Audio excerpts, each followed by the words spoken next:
abondamment. Amen. Amen. Alors je vous salue tous au nom de Jésus. Amen. Que le Seigneur vous bénisse abondamment. Amen. Je vais profiter du fait que nous sommes debout pour que nous fassions la lecture de la parole. Alors ce matin, j'ai deux textes à nous proposer. Ce n'est pas très long. Ce soir. Qu'est-ce que j'ai dit? Ce matin, c'est l'habitude du dimanche. Comprenez-moi. Ce soir, voulais-je dire, je vais vous proposer deux textes. Jean chapitre 6, nous allons commencer par là. Jean chapitre 6, du premier verset au 13e verset. J'aimerais rappeler que depuis le début de cette année, tous les vendredis du mois, je suis en train d'enseigner sur l'Église et son organisation. Nous avons commencé par définir c'était quoi l'Église. Nous avons défini c'était quoi l'importance d'avoir une église locale. Et nous avons aussi dit que l'église locale, pour l'ordre, Dieu a placé des ministres qui doivent diriger l'église locale. Et nous avons dit que le ministre qui a le don de direction ne peut pas diriger l'église à lui tout seul. Il ne peut pas tout faire. Et donc, il a besoin des ouvriers. Et en parlant des ouvriers, nous avons défini c'est qui un ouvrier en Christ et qu'est-ce qu'on attendait d'un ouvrier. Et les ouvriers ne travaillent pas n'importe comment. Les ouvriers dans une église, ils sont organisés dans ce qu'on appelle des départements ou des directions. Et donc, nous avons commencé à parler des différents départements. Nous avons parlé du département de la musique, de la chorale. Nous avons parlé du département de l'intercession. Lors de la réunion de la jeunesse, nous avons parlé sur le département de la jeunesse. Et ce soir, je veux parler sur le département du protocole. Amen. Et j'espère qu'après ces enseignements, nous aurons de nouveaux protocoles. Donne-moi un bon amen. Amen. Voilà, donc nous allons commencer par lire Jean chapitre 6, du premier verset au 13e verset. Donc je parle sur le département du protocole. Nous lisons la parole au nom de Jésus. La Bible déclare, après cela, Jésus s'en alla de l'autre côté de la mer de Galilée, de Tibériade. Une grande foule le suivait parce qu'elle voyait le miracle qu'il opérait sur le malade. Jésus monta sur la montagne et là, il s'assit avec ses disciples. Or, la Pâque était proche, la fête des Juifs. Ayant levé les yeux et voyant qu'une grande foule venait à lui, Jésus dit à Philippe, où achèterons-nous du pain pour que ces gens aient à manger? Il disait cela pour l'éprouver, car il savait ce qu'il allait faire. Philippe lui répondit, le pain qu'on aurait pour 200 deniers ne suffirait pas pour que chacun en reçût un peu. Un de ses disciples, André, frère de Simon-Pierre, lui dit, il y a ici un garçon qui a 5 pains d'orge et 2 poissons. Mais qu'est-ce que c'est là pour tant de gens? Jésus dit, faites-le asseoir. Faites-le asseoir. Il y avait dans ces lieux beaucoup d'herbes. Ils s'assirent donc au nombre d'environ 5000 hommes. Jésus prit le pain, rendit grâce et le distribua à ceux qui étaient assis. Il leur donna de même des poissons autant qu'ils en voulurent. Lorsqu'ils furent rassasiés, il dit à ses disciples, ramassez le morceau qui reste, afin que rien ne se perde. Ils le ramassèrent donc, et ils remplirent 12 paniers avec le morceau qui restèrent des 5 pains d'orge, après que tous eurent mangé. Lisons aussi Philippiens chapitre 2. Philippiens chapitre 2, nous lisons du 5e verset au 11e verset. Philippiens chapitre 2, 5 à 11. La Bible déclare, ayez en vous les sentiments qui étaient en Jésus-Christ, lequel, existant en forme de Dieu, n'a point regardé comme une proie à arracher d'être égal avec Dieu. Mais il s'est dépouillé lui-même en prenant une forme de serviteur, en devenant semblable aux hommes, et ayant paru comme un simple homme, il s'est humilié lui-même, se rendant obéissant jusqu'à la mort, même jusqu'à la mort de la croix. C'est pourquoi aussi Dieu l'a souverainement élevé et lui a donné le nom qui est au-dessus de tout nom, afin qu'au nom de Jésus, tout genou fléchisse dans le ciel, sur la terre et sous la terre, et que toute langue confesse que Jésus-Christ est Seigneur à la gloire de Dieu le Père. Parole du Seigneur. Amen. Que mon Dieu bénisse sa parole. Amen. Merci de prendre place. Dans ce texte que nous venons de lire, quelqu'un va me dire, mais où est-ce qu'on parle de protocole? Mais comment est-ce que le pasteur peut parler de protocole en évoquant ces deux textes? Oui, nous allons parler du département de protocole. Et j'aimerais que vous sachiez que chaque ouvrier doit avoir l'esprit de service. Mais particulièrement pour le protocole, nous allons encore insister pour l'esprit de service. Il y a deux choses qui doivent caractériser principalement un protocole. Et d'ailleurs, je pense que tout enfant de Dieu, c'est l'humilité et le service. Dis après moi s'il te plaît, humilité. Mais dis ça bien, humilité. Encore humilité. Et service. Dans le premier texte que nous venons de lire, j'ai choisi de prendre le texte de Jean et non pas le texte de Matthieu, parce que c'est un texte que nous sommes en train d'utiliser depuis le début de l'année. C'est le texte de la multiplication, parce que cette année a été décrétée l'année de la multiplication. Amen.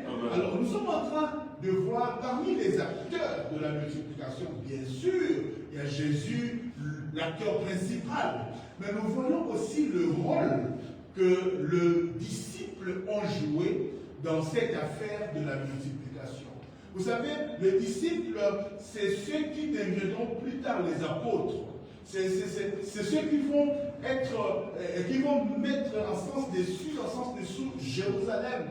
C'est ces gens-là qui vont commencer à opérer des miracles extraordinaires. Vous comprenez, non? Ce sont ces apôtres-là qui vont ressusciter plus tard Dorcas. Ce sont ces apôtres-là qui plus tard vont faire des miracles extraordinaires, qui vont faire marcher les paralytiques et les boiteux. Ce sont ces apôtres-là qui vont évangéliser le monde entier. Ce sont ces apôtres-là. Alléluia. Mais vous voyez dans ces textes quel travail ils sont en train de faire, le travail de protocole. Alléluia. Au fait, Jésus est en train de leur poser la question en leur disant, mais comment est-ce que nous allons nourrir ce peuple, cette foule? Jésus savait ce qu'il allait faire. Et quand il se rend compte que la foule est tellement immense, Jésus dit à ses disciples-là, organisez la foule, faites-le asseoir. Alléluia. C'est-à-dire les disciples avaient la charge, les disciples, ce sont plus tard ce que nous appellerons les apôtres, n'est-ce pas? Ils avaient la charge de faire quoi? De commencer à faire asseoir les gens. Il y a même un texte qui précise, faites-le asseoir au nombre de 50. Donc, ils devaient se charger de commencer à compter. 1, 2, 3, 4, 50, mettez-vous ici. 50. C'est-à-dire, ils avaient la charge de compter, ils avaient la charge de faire asseoir les gens. Et une fois que les gens étaient assis, la Bible déclare, Jésus pria et il donna le pain aux apôtres et il leur dit de donner à manger. C'est-à-dire qu'ils avaient aussi le rôle de faire quoi? De commencer à distribuer le pain. Vous me comprenez, non? Et quand la Bible déclare que les gens ont mangé, ils se sont rassasiés, qu'est-ce que Jésus leur dira encore? Allez et ramassez. Allez et ramasser. Et donc, ils se sont mis encore à ramasser. Et vous imaginez une foule de près de 10 à 15 000 personnes. Combien de restes, combien de morceaux? Et ce sont les disciples, ce sont les apôtres qui devaient ramasser. Qui devaient ramasser. J'aimerais dire à quelqu'un tout à l'heure, je vais commencer à définir bien le travail de protocole. Mais j'aimerais dire quelque chose de très important. Vous savez, si tu veux servir, tu dois apprendre à être humble. Vous savez, dans tous ces exercices-là, au fait, Dieu était en train de leur enseigner l'humilité. Tu ne peux pas être protocole si tu n'as pas l'esprit de service. Tu ne peux pas être protocole si tu n'es pas humble. Parce que, comme vous le voyez, ce sont des travaux plus ou moins vils, non? Donner les gens à manger, ramasser, faire asseoir les gens. Ce n'est pas le travail noble.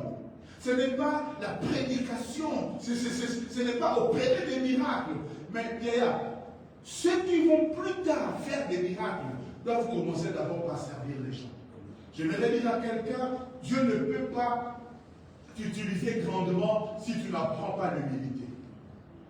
Et ça, ce ne parle même pas au protocole. Je parle à nous tous, enfants de Dieu. Parce que l'un des problèmes aujourd'hui qui nous empêche de vivre la gloire de Dieu, c'est l'orgueil.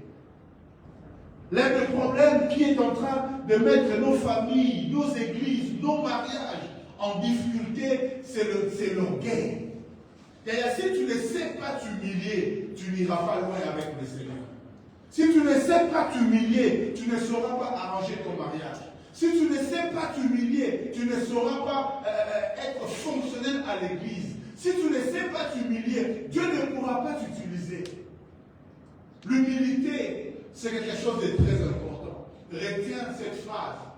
Le diable a voulu devenir comme Dieu. N'est-ce pas? Il a été précipité. Mais dans le texte de Philippiens que nous avons lu, la Bible déclare que Jésus était égal avec Dieu. Mais il n'a pas regardé son égalité avec Dieu, mais il s'est humilié. Et parce qu'il s'est humilié, la Bible déclare que Dieu l'a souverainement élevé. Quelqu'un ne m'a pas saisi. J'ai dit, le diable voulait s'élever comme Dieu. Il a été humilié. Mais Jésus s'est humilié étant Dieu. Et Dieu l'a souverainement élevé. Et si tu veux aller loin avec Dieu, apprends à t'humilier. Et l'exemple, ce n'est pas seulement les apôtres que nous voyons en train de classer les gens, en train de donner à manger, mais Jésus lui-même. Dans le texte que nous avons lu de Philippiens, est-ce qu'on peut me les remettre ici, s'il vous plaît, le texte de Philippiens, la Bible déclare, il n'a pas regardé comme une proie à arracher le fait qu'il était égal avec Dieu. Il y a 7 choses. Dis après moi 7. Dis après moi 7. Dis après moi 7. Il y a 7 choses que Jésus-Christ a fait pour marquer son humilité. La Bible déclare, il s'est dépouillé. Il s'est dépouillé lui-même. Ayant en vous les sentiments qui étaient en Jésus-Christ, lesquels existaient en forme de Dieu, n'a point regardé comme une proie à arracher d'être égal avec Dieu. Mais écoutez, il s'est dépouillé lui-même. En grec, on dit il s'est vidé. Il s'est vidé, il s'est dépouillé. Il n'a pas regardé comme une proie arrachée. Il n'a pas réclamé le fait que moi je suis Dieu. Vous blaguez avec moi. Non. Il s'est dépouillé. Il s'est humilié. Il y a un grand prédicateur anglais, Charles Wesley, qui dit il s'est vidé de tout, sauf de l'amour. Ça, c'est la première chose. Deuxième chose, la Bible dit, il a pris la forme d'un serviteur. Oh mon Dieu. Vous savez que Jésus pouvait prendre la forme qu'il voulait. C'est lui le créateur.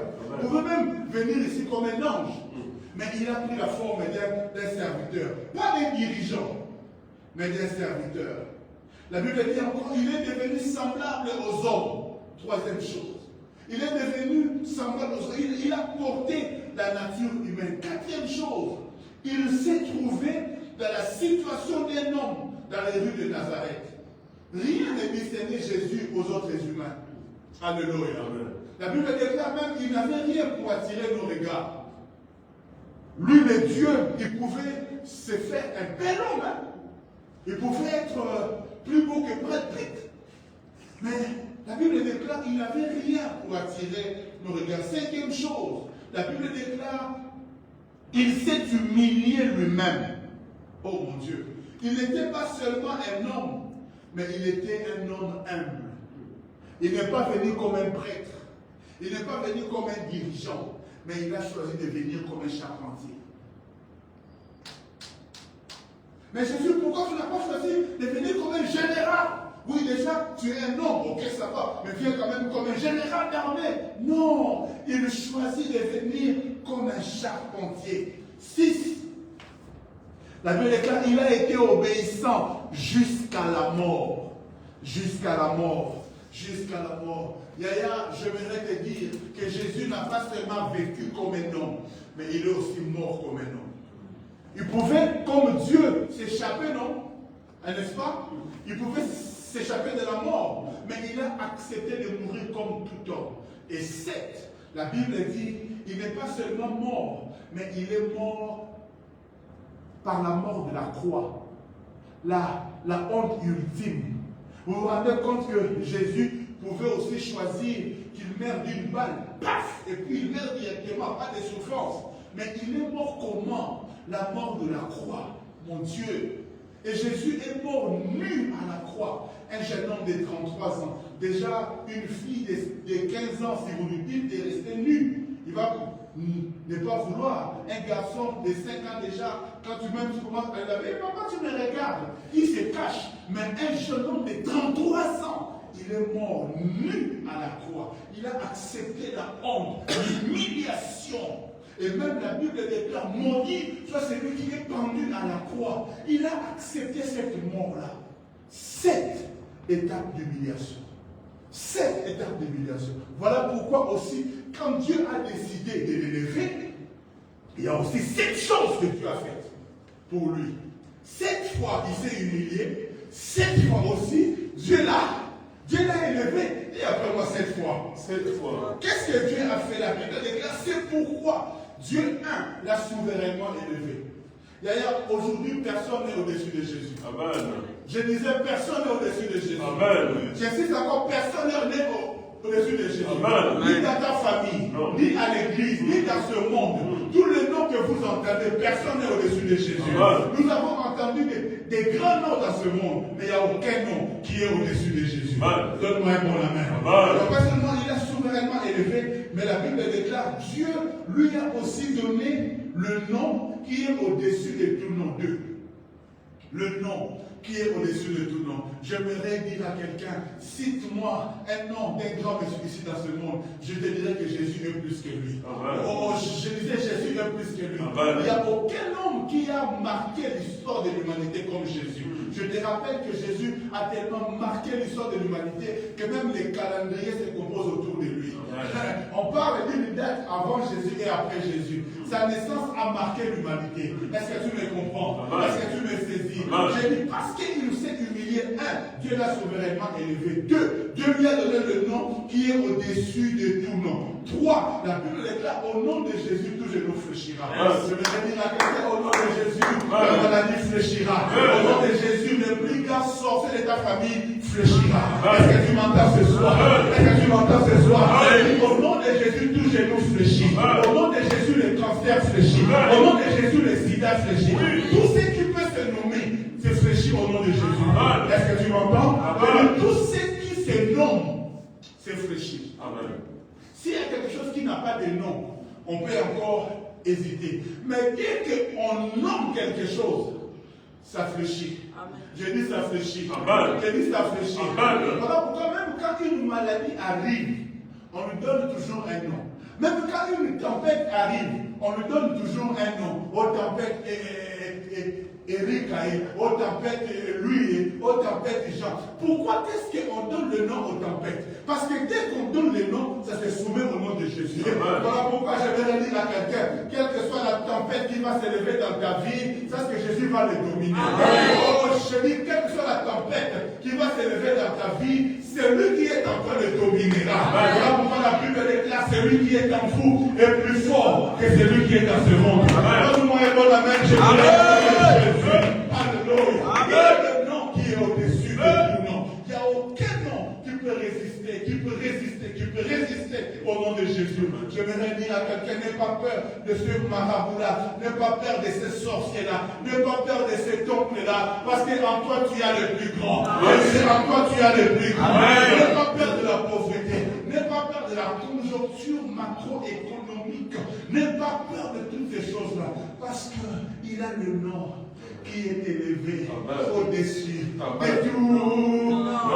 J'étais au 4e, j'étais au 4e, j'étais au 4e, j'étais au 4e, au 3e, au nom de Jésus, tout genou fléchira. 4e, tout genou fléchira dans le ciel. 5e, tout genou fléchira sur la terre. 6e, tout genou fléchira sous la terre. Je voudrais dire à quelqu'un, quel que soit l'endroit où tes ennemis peuvent se cacher, ils sont obligés de s'agenouiller devant Jésus. Même si ton ennemi se cache dans le ciel, il se dit je me cache au 2e ciel, au 3e, je m'en fous. Si tu es au ciel, sache que Jésus est au-dessus de toi. Si tu es sur la terre, et je voudrais même te dire que j'ai une bonne nouvelle pour toi. Si les sorciers qui te menacent, si les ennemis qui te menacent marchent sur la terre que notre Dieu a créée, ils ne pourront rien contre toi. S'ils respirent avec l'air que notre Dieu leur donne, ils ne pourront rien contre toi. Est-ce que quelqu'un m'entend ce soir? Et si le préfet là qui te dérange, qui te menace, marche sous le soleil que notre Dieu a créé, ils ne te feront rien. Et même s'ils vont se cacher sous terre, ils ne feront rien contre toi. Je voudrais dire à quelqu'un, tous ceux qui invoquent les morts, qui sont sous terre, ne peuvent rien contre toi. Parce que Jésus règne même sur ceux qui sont sous la terre. Est-ce que je peux parler à quelqu'un? Oh, ces derniers temps, je suis en train de rêver. Mon oncle qui est mort il y a 2 ans, même s'il revient, il ne pourra rien contre toi. Parce que Jésus domine même là-bas. Parce que tu ne peux pas prendre les 5 secondes et aller à la vie de Jésus. Est-ce que tu ne peux pas prendre les 5 secondes et aller à la vie de Jésus? Il est le plus fort dans le ciel, il est le plus fort sur la terre, il est le plus fort sur la terre. N'ayez pas peur des sorciers, n'ayez pas peur des ancêtres. L'ancêtre l'a dit, même si vos ancêtres se disent très forts, moi je connais celui qui est plus fort. Dans le ciel, sur la terre et sous la terre. La Bible déclare, quand il est mort, il est descendu dans les lieux inférieurs de la terre. Et là, il a arraché la clé du séjour de mort. La Bible déclare à sa résurrection, plusieurs qui étaient morts avant son ressuscité, plusieurs saints ont commencé à déambuler dans Jérusalem parce que la mort n'avait plus de pouvoir. Jésus a arraché la clé du séjour de mort. Je vais dire à quelqu'un, n'aie pas peur de ceux qui sont morts. S'il y a un esprit de mort qui vient te visiter, dis-lui Jésus t'a gagné. Je suis plus que vainqueur. Je suis plus que vainqueur. Et 7e chose que Jésus a faite, que Dieu lui a donnée, la Bible déclare. La première des choses, j'avais dit, Dieu l'a souverainement élevé. 2, Dieu lui a donné le nom qui est au-dessus de tout nom. 3, au nom de Jésus, tout genou fléchira. 4, dans le ciel. 5, sur la terre. 6, sous la terre. Et 7, toute langue confessera que Jésus-Christ est le roi à la gloire de Dieu. Oh, ceux qui se sont moqués de lui parce qu'il s'était humilié, maintenant la Bible déclare que toute langue confessera. Vous savez, parfois j'aime quand les gens se moquent de moi. J'aime parfois quand les gens me critiquent. Parce qu'ils finissent toujours par changer de langage après. Parce qu'ils finissent toujours par voir que je ne suis pas un mortel comme tout autre mortel. Mais j'ai celui qui donne la vie en moi. J'ai Jésus en moi. Je vais dire à quelqu'un, le Dieu qui est en toi, si tu sais t'humilier, il fera changer le langage des autres. Amen. Est-ce que je peux entendre un bon amen? Si les gens te critiquent aujourd'hui, si tu sais t'humilier, Dieu fera en sorte que le langage change. Je connais l'histoire d'un homme, on appelle l'apôtre Paul. Il avait déjà connu plusieurs tempêtes, plusieurs situations difficiles. Mais la Bible déclare qu'il arrive encore au rivage. Il y a un serpent qui vient le mordre. Et les gens du village disent, mais ce type ici, il est vraiment maudit. Déjà, il a échappé à la tempête. Vraiment, les dieux se sont déchaînés contre lui. Le serpent vient encore le mordre. Et ce n'était pas n'importe quel serpent, c'était un serpent venimeux. Et la Bible déclare, les gens s'attendaient à ce qu'il tombe. Ils nous ont attendus. Ils nous ont attendus. Ils nous ont attendus. Ils nous ont attendus. La Bible déclare, ils attendirent longtemps. J'aimerais dire à quelqu'un que ceux qui s'attendent à ce que tu tombes vont attendre longtemps. Amen. Il y a peut-être certains qui ont la même condition que toi. Ils sont tombés. Et les gens se disent, il n'y a pas beaucoup. Les gens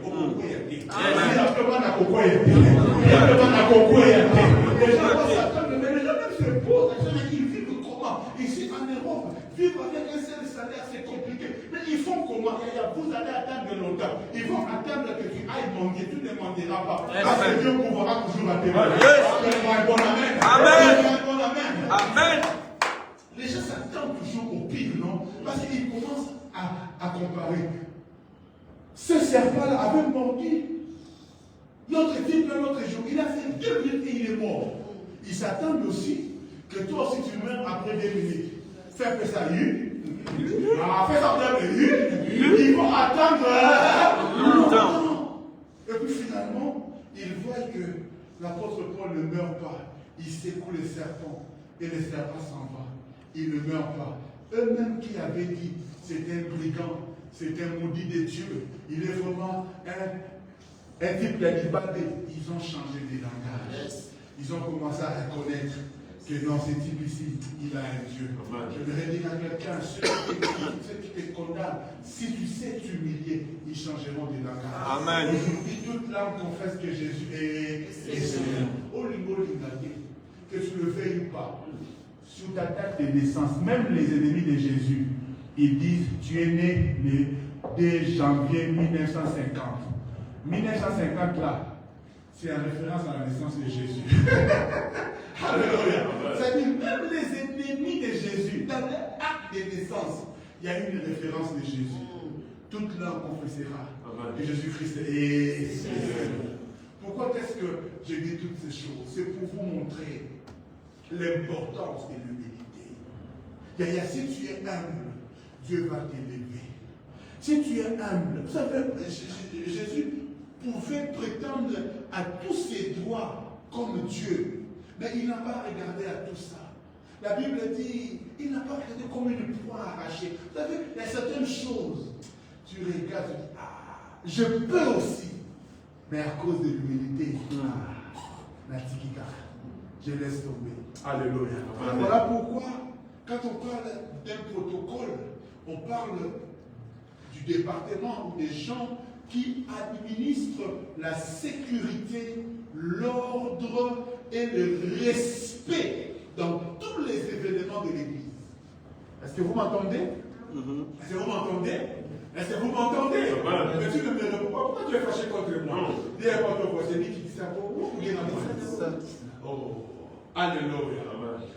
Je parlais de protocole et je dis, ils assurent, ils administrent la sécurité, l'ordre et le respect. Et le respect des choses qui se passent au sein de l'Église. Quelle est la fonction du département de protocole? 1. Accueillir les gens avec sourire. Je n'ai pas seulement dit accueillir les gens. Mais qu'est-ce que j'ai dit? Accueillir les gens avec sourire. Et tout ça, ça découle de l'humilité. Alléluia. De l'humilité, de l'esprit de service. Tu ne peux pas être le protocole et tu accueilles les gens. Tu veux faire le protocole, quel que soit le problème que tu as eu à la maison. Parce que ça peut arriver que le matin, maman soit ici. Ça peut arriver. Alléluia. Ça peut arriver que le matin, le vieux Taou ne t'a pas donné ce que tu voulais. Mais quand tu viens ici, mets de côté toutes ces choses-là. Quand tu viens ici, tu souris. Fais un peu d'exercice. Regarde ton côté sourire. C'est Kako. Alléluia. Amen. Alléluia. Il faut sourire. Le protocole, on attend de vous que vous puissiez. Parce que vous savez, au fait, vous êtes la première interface de l'église. Quand les gens entrent, ils n'ont pas encore vu le pasteur. Amen. Ils n'ont pas encore vu les romans de culte, mais ta manière d'accueillir quelqu'un peut faire en sorte qu'il se sente bien. Et je ne sais pas pourquoi est-ce que nos protocoles sont trop silencieux. Tu peux dire bonjour. Pas seulement. Non, parle avec quelqu'un. Dis-lui bonjour. Alléluia. Tu peux même les retenir 3 secondes, ce n'est pas un péché. Comment ça va, Yaya? Comment ça va? Vous allez bien? Oh, que Dieu vous bénisse. Venez, je vais vous placer. Parlez. Ne faites pas des choses seulement comme des robots. Non, parlez. Alléluia. Donne-moi la main. Amen. Tu parles aux gens. Alléluia. Est-ce que vous connaissez son nom? Cite, accueille avec son nom. Ah bonjour, comment ça va? Je suis content de te voir. Ce matin, Dieu te bénira. Waouh. Quelqu'un, même s'il était avec des soucis, il se calme un peu. Est-ce que tu me comprends? Deuxième chose, quel est le rôle du protocole? C'est préparer les lieux de culte.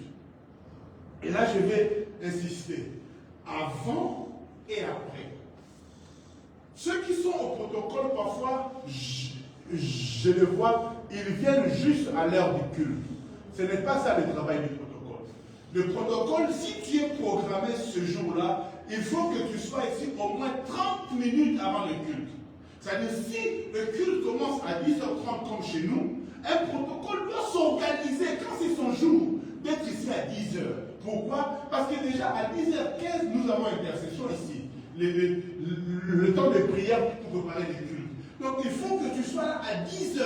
Et qu'est-ce que tu fais? Tu t'assures que la salle est propre. C'est ça le travail du protocole. S'il y a des choses à arranger, tu arranges avant. Alléluia. Amen. Est-ce que je parle à quelqu'un? Amen. Tu ne peux pas être le protocole, les cultes commencent à 10h30 et toi tu dis à 10h30. Déjà, j'avais dit ici que tous les ouvriers, vous ne pouvez pas arriver au culte à l'heure du culte. Tous les ouvriers, musiciens, vous devez arriver au moins 15 minutes avant. Mais les protocoles doivent arriver au moins 30 minutes avant. Parce que si d'ailleurs c'est vous qui devez ouvrir la porte, donc vous devez venir avant que les ouvriers, les autres ouvriers arrivent. Est-ce que vous comprenez?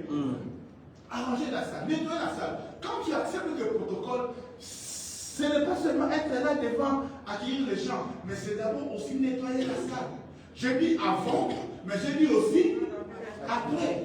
Après, quand le culte finit, ce qui m'étonne, c'est que même les protocoles qui sont en service ce jour-là, dès que le culte finit, tout le monde s'y hasarde. Non. Vous devez aussi rester.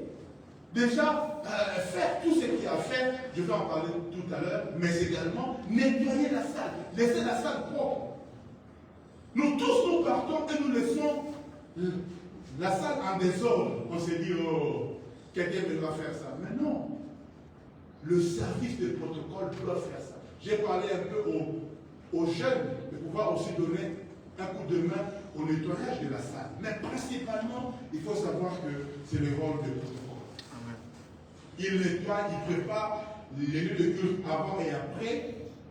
Il s'assure aussi de la décoration de la salle. C'est-à-dire, vous devez toujours voir où est-ce qu'on peut améliorer, qu'est-ce qu'on peut faire, et vous faites des propositions au pasteur. Est-ce que vous me comprenez? Troisième chose, le protocole ou le service de protocole surveille et assure l'ordre de mouvement pendant le culte. Vous savez qu'il y a des prédicateurs, quand ils prêchent, dès qu'il y a trop de mouvement dans la salle, ça les déconcentre. Est-ce que vous me comprenez?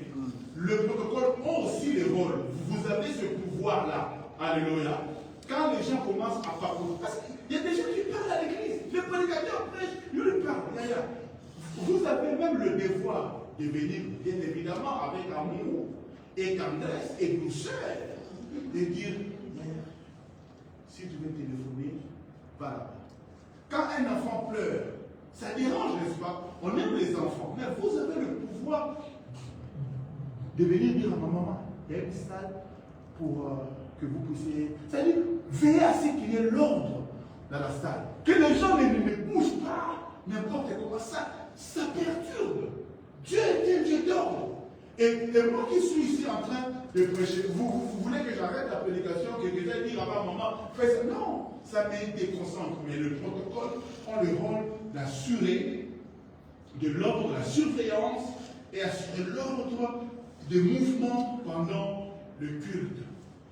On ne peut pas être au culte et il y a 10 personnes là-bas qui s'assoient pour aller aux toilettes. Non, ça fait des ordres. Il faut quand même que tout se fasse avec ordre. Est-ce que tu es d'accord avec moi? Et j'aimerais aussi dire qu'ils ont aussi le droit de pouvoir contrôler les enfants. Yaya, si ton enfant est dérangeur et qu'un protocole lui parle, ce n'est pas une raison de dire que Baligaba n'a pas dit. Non. Ou alors, toi-même, tu n'utilises plus tes enfants. Mais quand tes enfants font du désordre, le protocole a le pouvoir de dire à ton enfant, arrête de parler. Ne dis pas qu'on maltraite les enfants. Non. Parce que si cet enfant-là parle, mais à l'église, il y aura un désordre. Est-ce que tu es d'accord avec moi? Amen. Et le protocole, n'ayez pas peur. Bien évidemment, ne criez pas, ne tapez pas. Mais parlez avec douceur. Mais parlez quand même. Dites aux enfants, ne parlez pas. Restez calme. Ça, c'est vraiment des choses que nous devons déjà nous tous veiller là-dessus. Mais particulièrement les protocoles, vous devez en parler. Et si l'enfant insiste, je m'aimerais vous dire, soit vous parlez aux parents, et vous leur dites pas trop, maman, papa, tu vas contrôler un peu votre enfant, il dérange beaucoup. Si vous estimez que vous ne pouvez pas parler aux parents directement, faites des rapports au pasteur et le pasteur parlera à la personne. Est-ce que vous me comprenez? Donc c'est vraiment votre rôle à vous, le rôle de protocole. Quatrièmement, le protocole a aussi le rôle de collecter les offrandes à l'église. C'est-à-dire quand on fait les offrandes, c'est le rôle du protocole de collecter les offrandes. Cinquième chose, le protocole a aussi le devoir de répondre aux besoins des membres de l'Église lors d'un événement, de répondre aux besoins des membres de l'Église lors d'un événement. Par exemple, quelqu'un peut avoir chaud et demander de l'eau. Le protocole peut être là pour leur servir. Alléluia. Rappelez-vous les disciples, ils servaient. Amen. De lui donner du pain à la foule. C'est ça aussi le rôle des enfants de Dieu, des protocoles.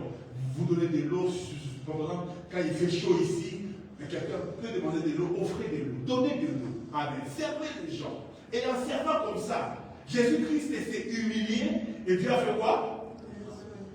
C'est parce que quelqu'un n'a pas un esprit de service, ne soit pas protocole. Si tu te vois trop, quoi. Alors, quitte le protocole. Alléluia. Il faut que tu sois prêt à servir. Servir de l'eau, servir les enfants, servir le sanitaire. En principe, d'ailleurs, parmi les équipes de protocole, Papa Bruno, il faudra, quand on met les équipes de protocole, désigner une personne qui sera chargée d'être au niveau des toilettes. C'est-à-dire, durant tous les cultes, son rôle à lui ou à elle, ça sera de nettoyer les toilettes. C'est-à-dire, il est là, quand les gens, par exemple, quand les enfants entrent comme ça, ils peuvent laisser la saleté là-bas. Il faut que quelqu'un aille. C'est ça le travail du protocole. Nous étions aux États-Unis dans une conférence des TV Jets. Bon, évidemment, eux, ils ont même des écrans dans les couloirs. Et il y a quelqu'un qui est en train de nettoyer les toilettes à chaque fois que quelqu'un sortit. Et lui, il suivait la prédication sur un écran là. Et il était dans la joie. Il fait ça avec joie. Et ce qui m'a encore étonné, j'ai écouté les témoignages du président de Coca-Cola. Il était diacre dans son église. Et vous savez, lui, il s'occupait de quoi? Il s'occupait de prendre les couches des femmes dont le bébé avait sali. C'était ça son rôle à l'église. Mais il est PDG de Coca-Cola.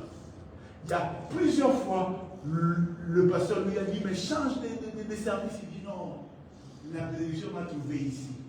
Je resterai ici. C'est à cause de ces services-là que Dieu m'a béni, je reste là. Il n'a pas changé de place. C'est-à-dire, quand il vient, tu vois la voiture, les gardes du corps dehors. Mais à l'église, il sert les biberons, les couches au moment qu'ils sont dans les besoins. Yaya, si tu n'as pas un cœur pour servir, tu ne pourras pas être un bon. Donne-moi un bon amen. Tu dois te déprimer de ta fierté. Non, Il faut que tu aides les parents avec les enfants, que tu aides les gens à l'église. C'est ça le rôle d'un protocole. J'étais au 4e point. Là, c'est le 6e élan. Alors, 6e point, prendre la participation, l'effectif et enregistrer cela dans le cahier. Le protocole, vous avez aussi le rôle chaque dimanche de prélever, de compter, de nous dire combien de gens étaient au culte. Ça, je vous l'ai déjà dit, n'est-ce pas? Compter les gens à l'église. Nous devons avoir une traçabilité. Est-ce que l'église est en train de monter, de descendre? Est-ce qu'on doit pouvoir savoir qui n'était pas là par rapport au rapport que vous nous faites? Amen. Et quand vous écrivez cela, je le dirai plus tard, vous devez faire le rapport. Parce que n'attendez pas que le pasteur vienne vous demander. Amen.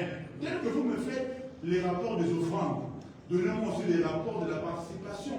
Alléluia. Il faut qu'on sache quand même, est-ce que l'église, ils ont attaqué les autres. Amen. C'est important. 7e chose, servir les ministres de Dieu et les invités. C'est-à-dire quand le rôle de protocole, c'est aussi de s'assurer que le pasteur ne manque de rien. Est-ce que le pasteur a besoin de quelque chose? Est-ce que les invités ont besoin de quelque chose? C'est ça aussi le rôle de protocole. Et en cela, je parlerai de cela tout à l'heure. 8e chose, le protocole a aussi le rôle d'assister les membres qui viennent avec leur véhicule. Bon, ici nous, on n'a pas encore de problème de parking, mais il arrivera un temps où les querelles, où les peines, où les Alexia auront leur véhicule. C'est-à-dire ici, là, ça sera compliqué. Alléluia. Alors, quand on aura ces genres de problèmes-là, il faudra aussi que Papa Bruno, que tu organises un protocole qui va lui passer son culte dehors. Amen. Alléluia. Amen. Lui, il va regarder la prédication en différé. Et heureusement qu'il y a Facebook. Mais lui, son rôle sera de pouvoir organiser les véhicules dehors. Et aider les gens à garer. Surtout quand il y a des tourages son permis. C'est-à-dire que garer là, ça sera compliqué. Mais il faudra qu'il y ait quelqu'un pour qu'il les aide à garer, à contrôler. Moi, j'ai vu le frère Chabab au début. Quand ils sont permis, comparant la porte de la matate, j'ai vu comment bon, aujourd'hui ça va se débrouiller bien. Mais il faut qu'il y ait un protocole qui puisse diriger les gens. Et surtout quand il y a beaucoup de véhicules et qu'il y a des enfants, il faut qu'il y ait un protocole pour assurer que les gens traversent bien, tout ça. Donc ça aussi, c'est le rôle du département de protocole. Est-ce que tu me comprends? Est-ce que tu es d'accord avec moi? Et 9e chose, fournir les rapports au pasteur chaque mois. En fait, chaque mois, le protocole doit nous aider à savoir, il y a tel mois, on a eu telle fréquentation, on a eu telle... Il ne faut pas que moi je vous demande les rapports. Il faut que chaque mois, vous vous organisez pour faire un rapport. Rapidement, je vais donner, je ne sais pas si j'aurai le temps, il me reste 10 minutes, mais je vais donner les qualifications qu'on attend d'un protocole. Premièrement, le protocole, on attend de lui ou d'elle que ce soit une personne qui a des contentements, surtout le matériel, qui sache avoir les contentements. Parce que le protocole, comme je l'ai dit, il compte aussi les offrandes. Et si quelqu'un n'a pas de contentement, il ne peut mettre le protocole. Parce que tu vas aller commencer à comptabiliser l'argent et puis au moins moi, en faisant comment il vit maintenant. Non, il faut qu'un protocole ait d'abord un esprit de contentement. Deuxièmement, il faut que le protocole soit humble. Et j'ai parlé de l'humilité. Il faut qu'un protocole soit patient. Parce que il y a des gens, je vous assure, si vous n'êtes pas patient, vous pouvez dire Alléluia. Il y a des gens, tu viens comme ça, tu ne dis pas comme ça. Il faut que tu sois seulement patient. Tu ne peux pas commencer à te chamailler avec les gens. Donc il faut vraiment que tu sois patient. Il y a des gens, je leur dis, tais-toi, sois calme. Il insiste encore, surtout avec les enfants. Il faut vraiment avoir beaucoup de patience. Troisième chose, il faut toujours avoir une attitude joyeuse et douce. J'en ai un peu parlé tout à l'heure. Il faut être joyeux, il faut avoir de la douceur. Même si tu dois rappeler quelqu'un à l'ordre, ne fais ça avec douceur. Dis à moi douceur. Vous savez, et puis j'aimerais dire, ne sois pas seulement nous à l'église, sois surtout à la maison. Alléluia. Que la douceur puisse vraiment te caractériser. Quatrièmement, il faut que le protocole ait une apparence soignée et attrayante. Tu ne peux pas être protocole et tu viens non, c'est quand même l'image de l'église, n'est-ce pas? Il faut que le protocole ait une bonne apparence. Je n'ai pas dit d'être sexy. Je n'ai pas dit de venir avec une maquillage au bec à côté à non. J'ai dit d'être propre. Amen. C'est-à-dire de sentir bien. Veille à ce que tu mettes un peu de déodorant parce que tu vas saluer les gens comme ça et tu vois le feu et il rentre, non, il faut quand même que tu te présentes bien. Donne-moi un bon amen. Donne-moi un bon amen. Amen. Mais pourquoi tu es fâché? Donne-moi un bon amen. Amen. Il faut aussi cinquièmement que le protocole respecte l'éthique de l'église. Et en parlant d'éthique, je l'ai toujours dit à Papa Bruno, si tu es protocole à l'église, tu ne peux pas prendre le numéro des invités de l'église. Et j'aimerais encore insister. Et Papa Bruno, j'aimerais vraiment que tu répètes cela à tous les gens du protocole. Il ne faut pas que quand il y a un invité ici, et puis on te dit, va le servir, et puis dans 4 minutes, tu prends son numéro. Ou vous commencez à vous échanger des numéros. Je l'ai toujours dit. Moi, j'interdis ça. Mais si tu le fais, soit que baby, alléluia. Parce que moi, je vous dis, ne prenez le numéro de écoutez. Un jour, il y a un pasteur qui est venu ici, et ça, je n'ai pas même apprécié ça. Il est venu, et puis, il prend une de mes filles, il commence à lui donner un message prophétique. Oh non, Dieu me montre ça. Et moi, quand je viens, je dis non, ça ne se fait pas. Tu ne le connais pas. Amen. Quand tu as un message pour quelqu'un, tu passes par son pasteur. À moins que ça soit quelqu'un qui, en plein service, donne le message. Mais tu n'es pas prédicateur. On t'a invité juste pour participer à la réunion. Et tu commences à appeler les gens à donner des messages. Ça, c'est éthique.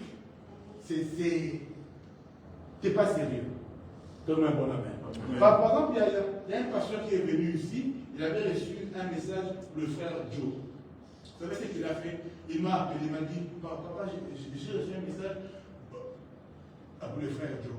On a appelé le frère Joe, il lui a donné le message à ma présence. Ça, c'est quelqu'un qui comprend l'éthique.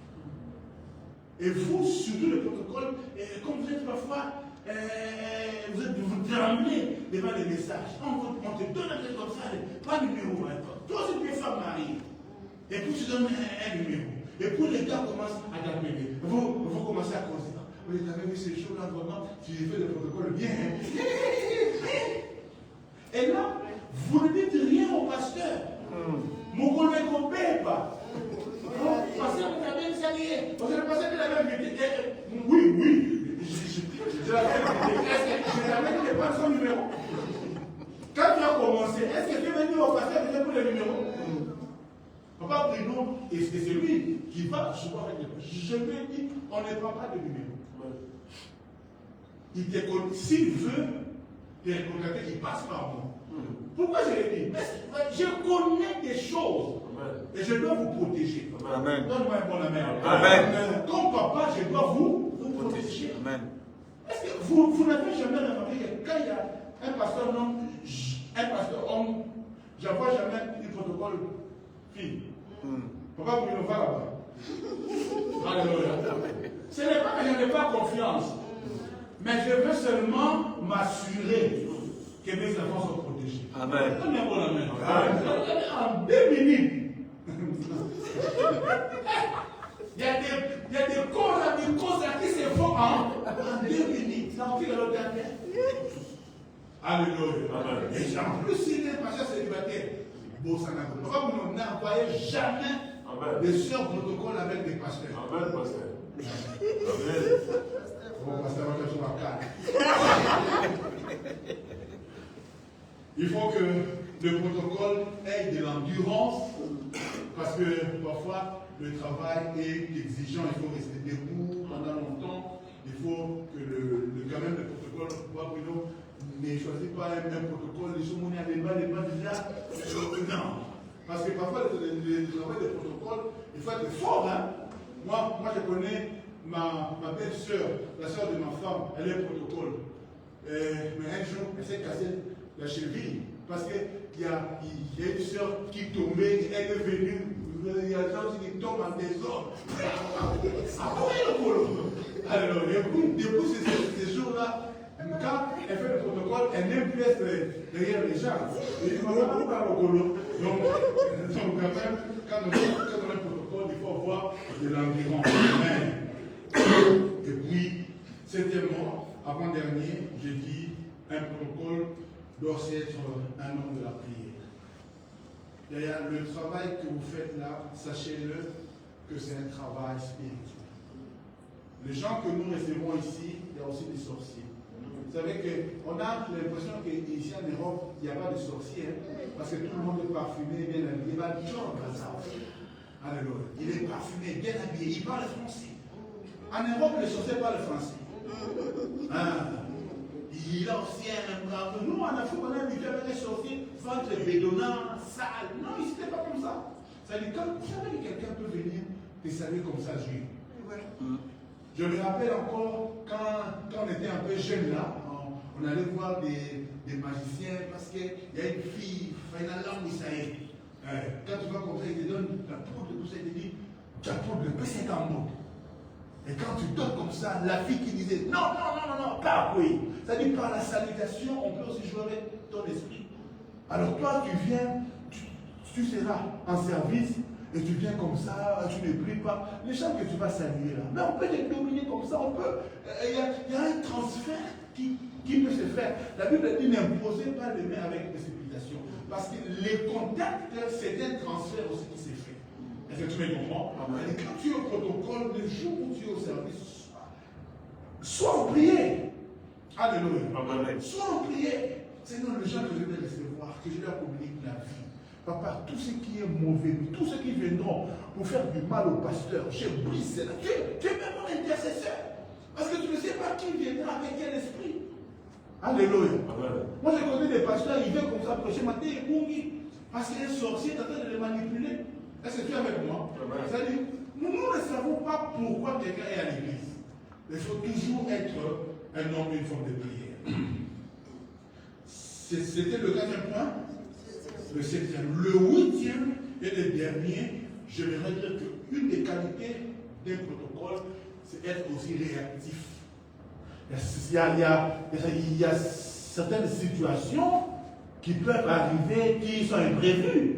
Mais il faut que tu sois réactif, que tu sois intelligent. Il y a des choses que tu dois aussi gérer. Hein? Ce n'est pas quelqu'un qui panique. Non, sois quand même calme et réagis. Je me rappelle une fois, on était en plein tir ici et puis des policiers sont venus. Je ne sais même pas c'était pour quelle raison. Et puis, la Covid, voilà. Et puis, il y a Papa Bruno qui est sorti, il les a gérés. Et moi, il a tout fait pour que je ne sois pas perturbé. Amen. Et puis après, il m'a fait signe. Je suis allé, on a géré la chose et ils sont partis. Mais si j'étais quelqu'un qui panique, pas toute l'église est complètement perturbée. Amen. Donc il faut être calme, il faut quand même avoir de l'intelligence, savoir qu'est-ce que je peux faire pour que ça ne crée pas du désordre. Imaginez seulement qu'il y a par exemple un départ de feu. Et puis, toi les protocoles. Tu vois là, je dis, mais si on panique ici, les gens ne pourront pas sortir. Déjà, tu t'organises pour tu évacues les gens calmement, sans stress. Et ça, il faut de la réactivité. Qui a dit Amen? Amen. Voilà, je parlais du département des protocoles.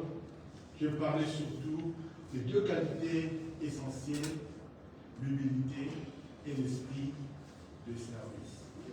Si tu sais t'humilier, tu peux devenir protocole, le disciple ont commencé aussi comme protocole, et particulièrement protocole de Jésus, mais ils ont fini par être ces apôtres que nous connaissons. Il n'y a aucun service que nous faisons pour Dieu qui est vide. Non. Tout ce que nous faisons pour Dieu, Dieu finit par nous récompenser. Que bon Dieu vous bénisse.